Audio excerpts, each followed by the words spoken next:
প্রশ্নের উত্তরটা হচ্ছে যে তোমরা একটা ট্রানজিস্টর যখন ব্যাটারি সাপ্লাই দাও তখন কিন্তু শুরু থেকেই সে একটা বায়াসিং কন্ডিশনে আসে, সেটা কোনো দিকে একটু কম বেশি হোক। আবার একটা বায়াসিং স্টেজ পার হলে একে বলা হয় যে নি ভোল্টেজ বলে, কেউ বলে ব্রেকডাউনের ক্ষেত্রে, নেগেটিভ ক্ষেত্রে ব্রেকডাউন ভোল্টেজ বলে। একটা নির্দিষ্ট ভোল্টেজ পরে সে আবার উপরের দিকে সে হচ্ছে হয় কন্ডাকশনে যায়, as per of depending of the majority carrier আর মাইনরিটি ক্যারিয়ার, এটা কন্ডাকশনে যায়। আদারওয়াইজ এটা কি হয়, একটা নির্দিষ্ট একটা জায়গায় ওই সেই কোনো সিগন্যাল, জিরো সিগন্যাল থাকে, কোন রকম ট্রানজিস্টর কোনো দিকে যায় না, একটা সাইলেন্ট পয়েন্ট, এটাকে অ্যাবসেন্স অফ সিগন্যাল বলা হয়, এটাকে কিউ পয়েন্ট বলে।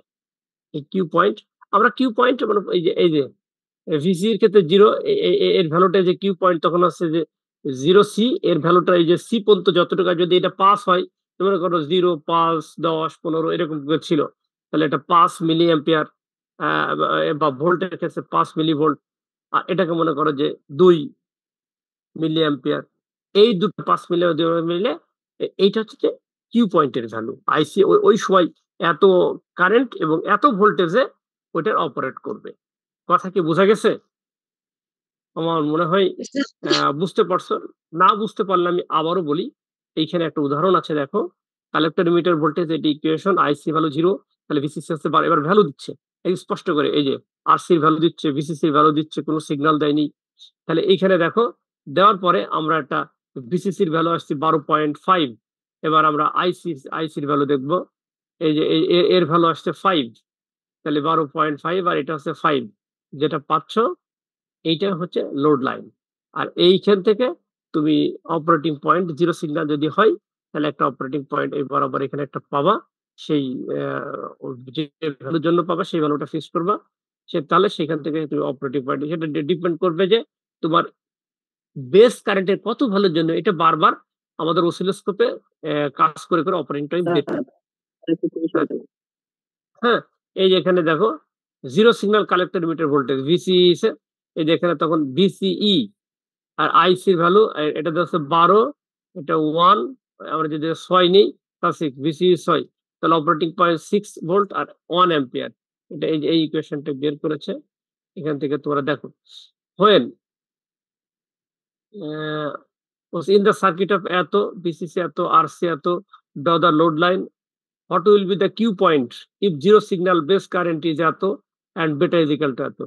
তাহলে এখান থেকে তুমি ইকুয়েশন নিবা, আইসির ভ্যালু ধরবা, ভিসির ভ্যালু বের করবা, আইসি জিরো ধরবা, আইসির ভ্যালু বের করবা, জয়নিং 2 পয়েন্ট করে লোড লাইন বের করবা, জিরো সিগন্যাল বেস কারেন্ট, তাহলে আইবির value, zero signal base current আইবির ভ্যালু 20, ওই তো বলে দিচ্ছে জিরো সিগন্যাল বেস কারেন্ট হচ্ছে 20, তো 20 বসাও, current application factor better value 50 বসাও, তাহলে আইসির ভ্যালু কত হবে, জিরো সিগন্যাল কালেক্টর কারেন্ট, কারণ আমরা জানি আইসি সমান বেটা আইবি, তাহলে বসালে আইসির ভ্যালু পেয়ে গেল, আর আইসির ভ্যালু পেয়ে গেলে ভিসির ভ্যালু পাওয়া যাবে, তখন আমরা আইসির ভ্যালু বলতে পারবো 1 আর ভিসির ভ্যালু আসছে 6, তাহলে 1 আর 6 হচ্ছে কিউসেন পয়েন্টের ভ্যালু। কথা ক্লিয়ার? স্যার এই জায়গায় প্রথমে আইসি এর মান 0 নেওয়া হয়েছে কেন? কোথায় যে ওই যে এর আগে তোকে ব্যাখ্যা দিলাম, সিগন্যাল দেয়নি। ওইটার সময় না যে এটা না না কোন জায়গায় জিরো নেওয়া হয়েছে এইটা, হ্যাঁ হ্যাঁ স্যার, না তুমি যখনই লোড লাইন বের করবে তখনই তো লোড লাইনের ক্ষেত্রে তোমার এইখানে আইসির কোনো মান নেই, আছে কি?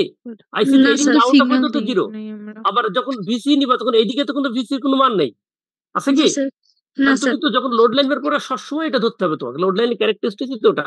এর আগে যেটা বুঝালাম সেটা ভ্যালু বিহীন বুঝাইছি, মানে এক্সাক্ট কোনো ওখানে জিরো, ওটা জিরো ধরেই যে কন্ডিশনে যেটা বেরোবে সেটা লোড লাইন। এখন প্রশ্ন হচ্ছে যে আমি অপারেটিং পয়েন্ট কিভাবে বের করবো? অপারেটিং পয়েন্ট বের করতে হলে তোমাকে বের করতে হবে আইসি এক্সাক্ট কত আর ভিসিই কত। আইসি এক্সাক্ট বের করতে হলে তোমাকে জানতে হবে যে আইবি কত ছিল। তাহলে আমরা মানে জিরো সিগন্যাল বেস কারেন্ট, এই যে বলা হচ্ছে জিরো সিগন্যাল, কোন সিগন্যাল বিন বেজে কারেন্ট কত ছিল সেটা তোমাকে জেনে রাখতে হবে, সেটা ওরা দিয়ে দিয়েছে, জিরো সিগন্যাল বেস কারেন্ট হচ্ছে 20।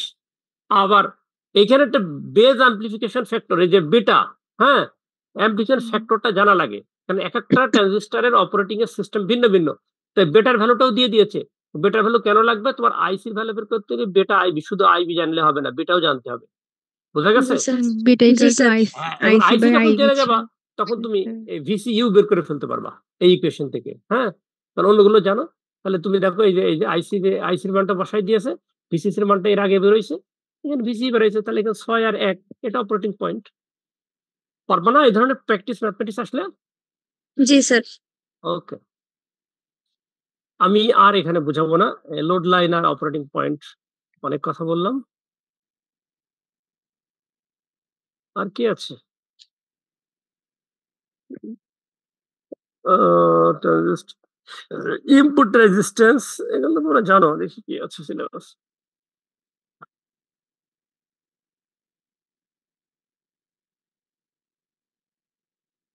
আচ্ছা, এখানে load line analysis, transistor biasing. Biasing করা, বায়াসিং এটা নতুন চ্যাপ্টার আছে। এখানে একটু তোমাদের একটু আলোচনা করি। বায়াসিং অনেক বড় একটা বিষয়। কাট অফ পয়েন্ট, এই যে cut off point, saturation point, এটা অবশ্য তোমাদের সিলেবাসে নেই। সিলেবাসে না থাকলে সেগুলো না পড়াই। ঠিক আছে? কারণ তোমাদের তো নন ডিপার্টমেন্টের সিলেবাসে না থাকলে সেগুলো পড়াইতে গেলে আর শেষ হবে না সিলেবাস একদম।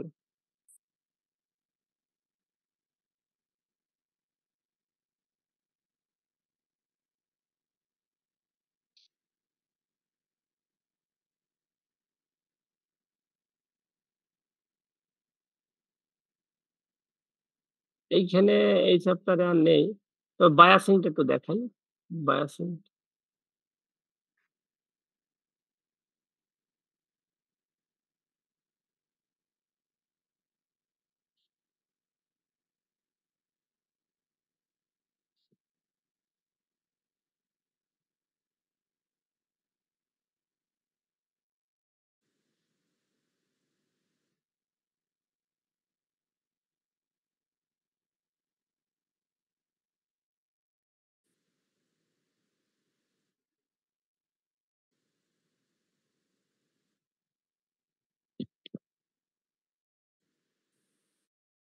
ট্রানজিস্টর বায়াসিং বলে এই জিনিসটা আছে। হ্যাঁ? পরীক্ষায় অনেক সময়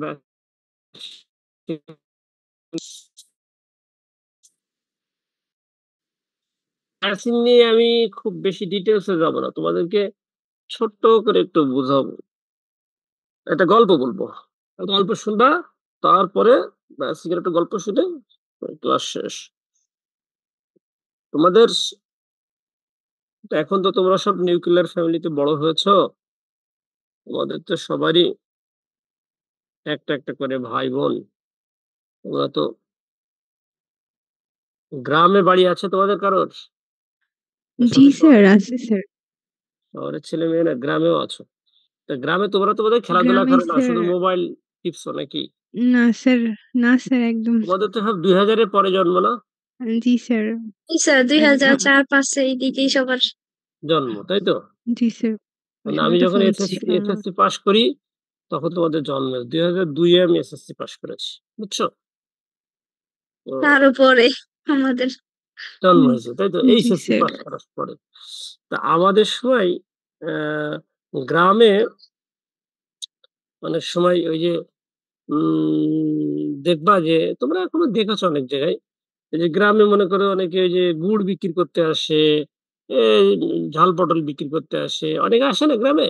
আসে। তো বিশেষ করে দেখতাম যে যারা ওই যে গুড় বিক্রি করতে আসতো তাদেরকে দেখতাম যে যখন মনে করো যে গ্রামের মানুষ তো পাতিল হাতে করে নিয়ে আনে, একটা গামলা নিয়ে আনে বা একটা থালা নিয়ে আনে, এসব নিয়ে আনে না, নিয়ে এনে বা একটা গ্লাস নিয়ে আসে, নিয়ে এসে আধা কেজি 1 কেজি করে গুড় টুড় কিনে। এরকম দেখছো না তোমরা? জি হুম? স্যার। গ্রামে এরকম করে ওই যে গুড় টুড়, এই সময় আমরা দেখতাম। আমি খেয়াল করে এখন বুঝি যে বিষয়টা কি। তো ওইটা কি করে, যখন যেটা নিয়ে যায় যে পাত্রটা, সেই পাত্রটাকে সে একদিকে রাখে। খেয়াল করবা, হ্যাঁ? তার দাঁড়িপাল্লা হাতে যেটা থাকে সে একদিকে রাখে। রেখে তখন ওই পাত্রটা যখন দাঁড়িয়ে, পাত্রটাতে একটা ওয়েট আছে না, তাহলে একদিকে ঝুঁকে যায় না পাল্লাটা? গল্পটা শুনবে, জি, কিন্তু এটা শুনলে তোমরা বায়াসিং বুঝে যাবা। একদিকে ঝুঁকে যায় না পাল্লাটা? জি জি স্যার। স্যার। ঝুঁকে যায়। তখন ওই ভদ্রলোক কি করে দেখবে যে অনেক সময় যে ওইগুলো যদি টিনের তৈরি, যেগুলো পাল্লাগুলো যদি টিনের তৈরি, ওই টিনের পাল্লা দিয়ে, যেহেতু গ্রামে সব জায়গায় মাটি থাকে, মাটির ভিতরে দিয়ে ওই টিনের আরেক পাল্লায় মাটি নিয়ে নেয়, নিয়ে ওইটা সমান করে, পারে না? ওই পাত্রটা যতটুকু ভারী এক পাল্লায় ঠিক অতটুকু পরিমাণ মাটি বা একটা ইট বা ছোট খোয়া, এইগুলো ছোটখাটো জিনিস এগুলো নেয়। হ্যাঁ, ইটের কুচি-টুচি নিয়ে ওইটা সমান করে। খেয়াল করছো তোমরা? জি স্যার, ব্যালেন্স জি করার জন্য। স্যার। ব্যালেন্স করে। জি স্যার, করে ব্যালেন্স করার জন্য এই কাজটা করে। এরপরে তখন সে তার যে কেজি বলো, ১ কেজি বলো, যাই বলো, যতটুকু গুড় নিবে, ০.৫ কেজি বলো, ৫০০ গ্রাম বলো, এটা সে দিয়ে তারপরে এইবার সে হচ্ছে তার ওই পাত্রেতে সে গুড় ঢালে, ঢেলে এরপরে দিয়ে দেয় ওনাকে। তো এটাতে যদি এটা না করতো তাহলে কি প্রবলেম হতো? ওজন ঠিক মতো পরিমাপ হইতো না। কেন হতো ঠিকঠাক না? আসতো।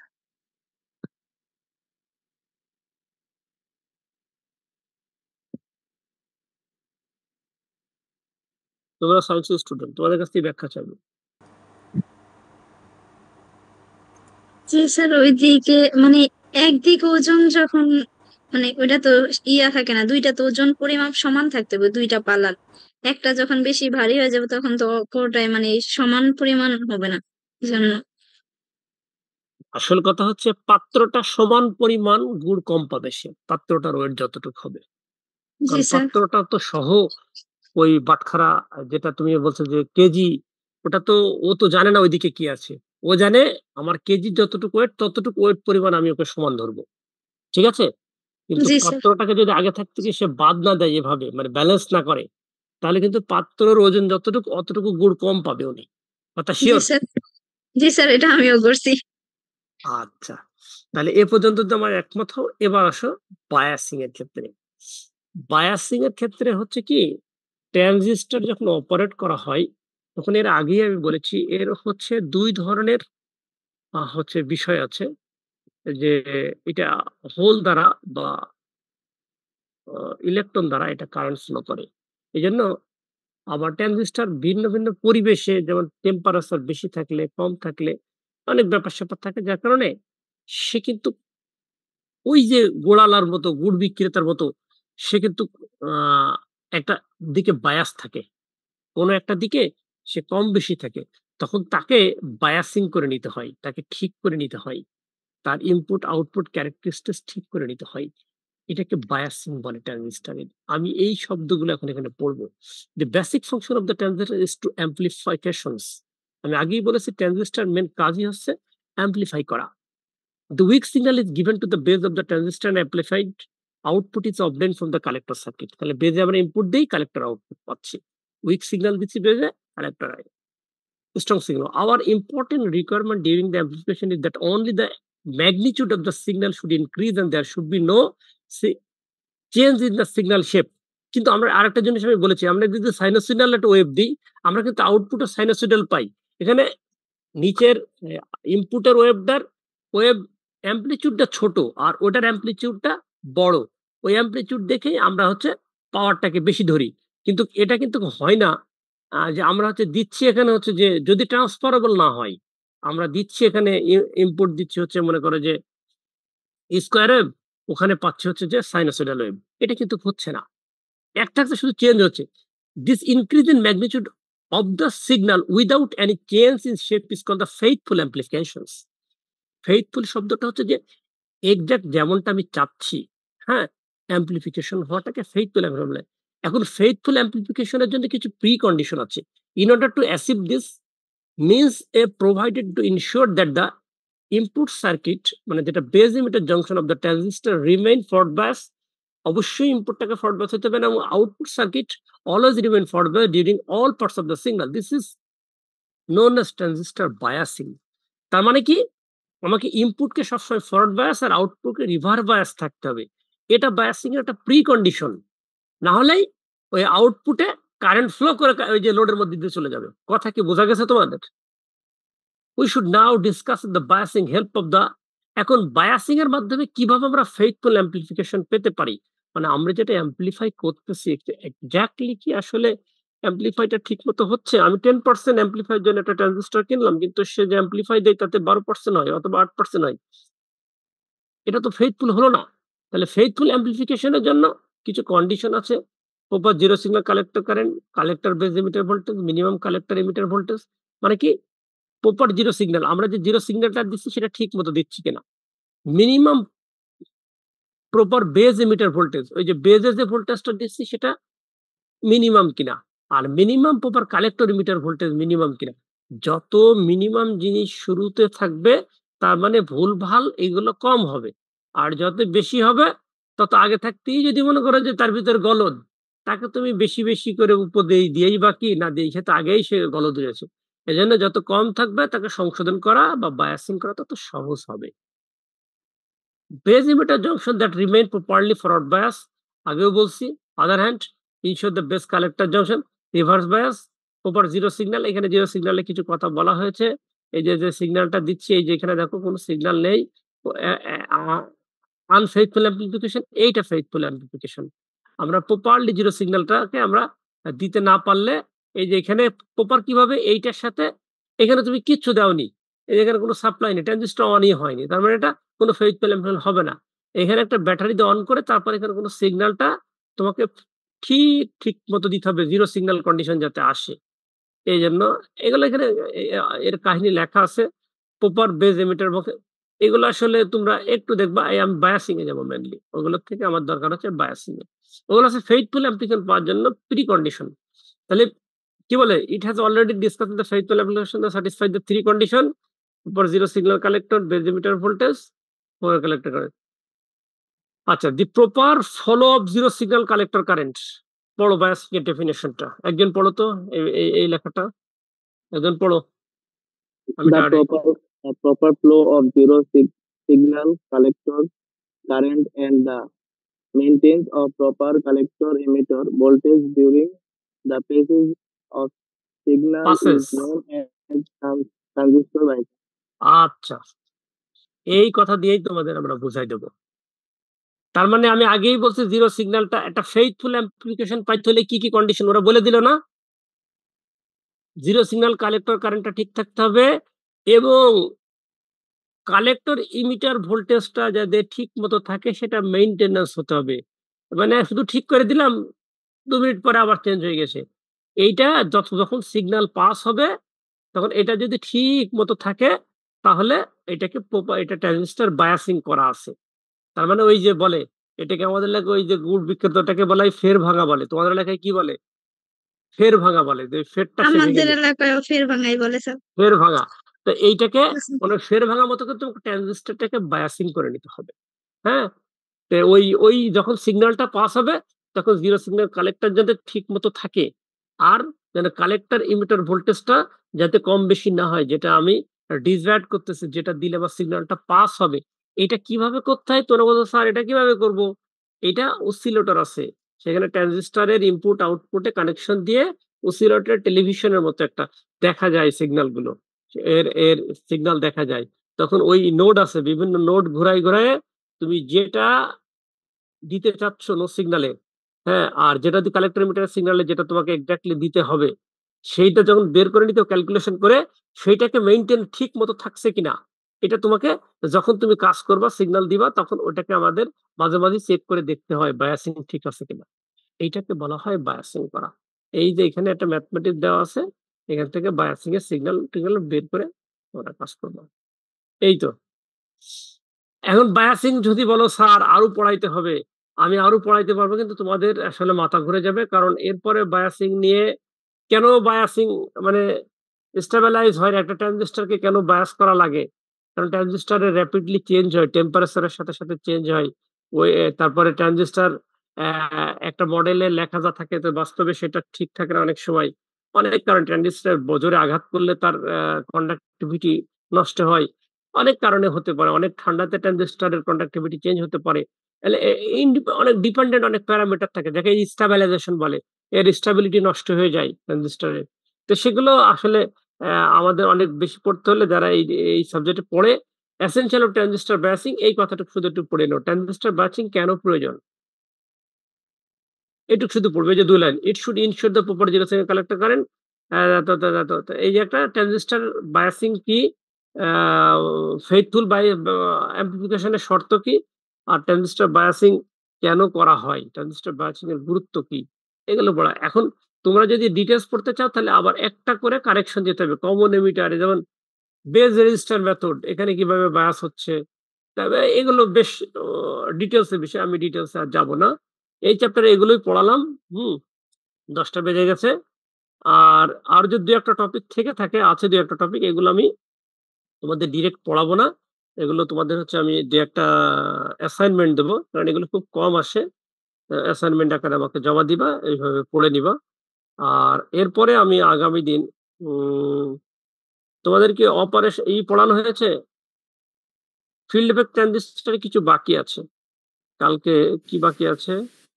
JFET, MOSFET, depletion and enhancement type MOSFET, switch amplifier.